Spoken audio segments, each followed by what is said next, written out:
परभणी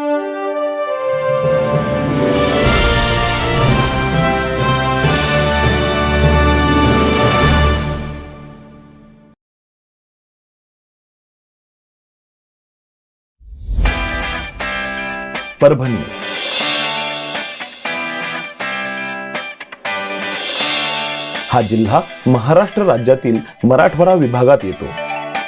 मराठवाड्यातील इतर भागांप्रमाणेच हा जिल्हा प्रथम निजामाच्या अधिपत्याखाली होता. परभणीला आधी प्रभावती नगर असे म्हणत.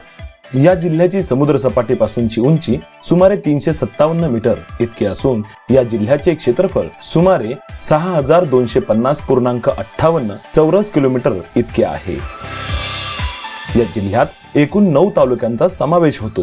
त्यामध्ये गंगाखेड, जिंतूर, सेलू, परभणी, पाथरी, पालम, पूर्णा, मानवत आणि सोनपेठ हे आहेत. या जिल्ह्याची एकूण लोकसंख्या सुमारे 18,36,086 इतकी आहे. या जिल्ह्यात अनेक पर्यटन आणि धार्मिक स्थळे आहेत. चला तर पाहूयात. श्री साईबाबा मंदिर, पाथरी. हे ठिकाण परभणीपासून सुमारे 46 किलोमीटर अंतरावर आहे. श्री साईबाबांचा जन्म पाथरी या गावात झाला. 1970च्या दशकात हे निष्पन्न झाले. त्यानंतर पाथरी येथे श्री साई स्मारक समितीची स्थापना झाली.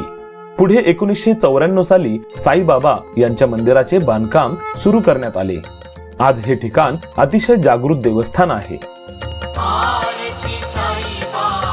या ठिकाणी येणाऱ्या भक्तांना श्री साईबाबांचा आशीर्वाद मिळतो असे येथील भक्त सांगतात.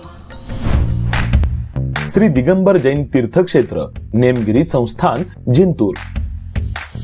हे क्षेत्र जिंतूर पासून सुमारे 3 किलोमीटर अंतरावर परभणी जिल्ह्यातील मराठवाड्यातील नैसर्गिक सौंदर्याने भरलेल्या सह्याद्री पर्वतांच्या उपटेकड्यांत वसलेले आहे.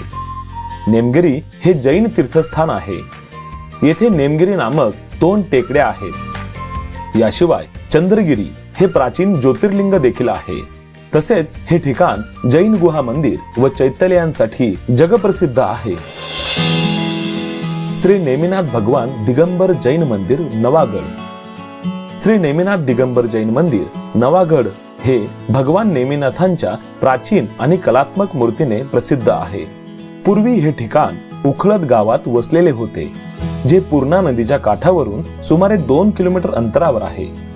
1931 साली नवागड येथे भव्य मंदिर उभारण्यात आले आणि या मंदिरात ही मूर्ती स्थापित करण्यात आली.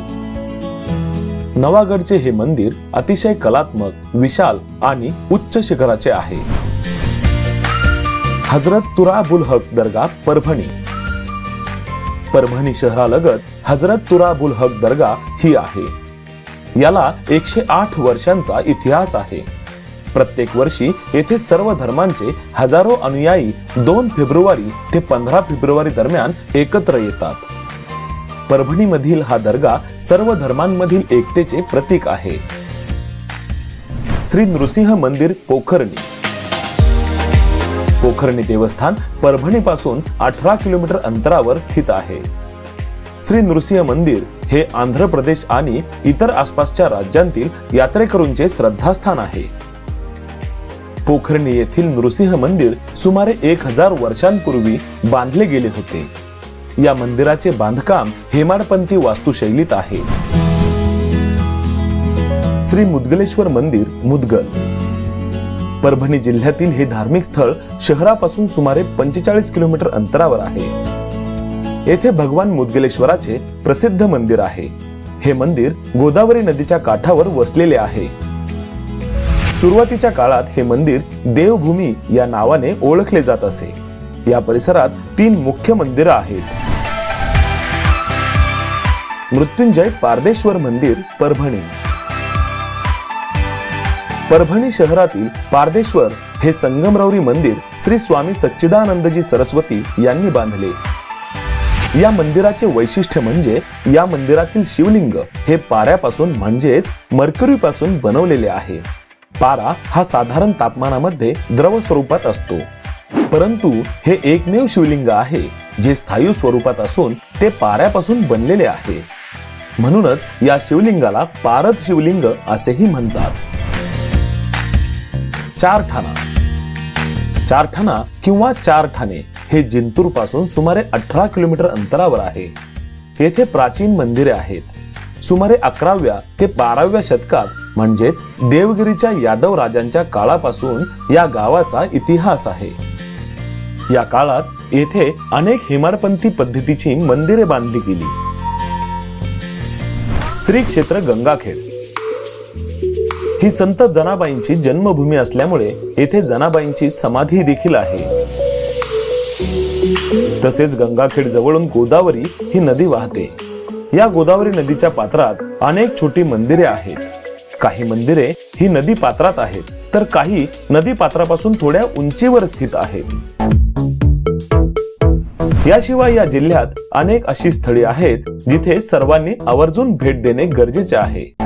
त्यामध्ये येलदरी डॅम, मराठवाडा मुक्तीसंग्राम स्तंभ, पोखर्णी येथील तीर्थकुंड, दत्तधाम आणि श्री क्षेत्र त्रिधारा.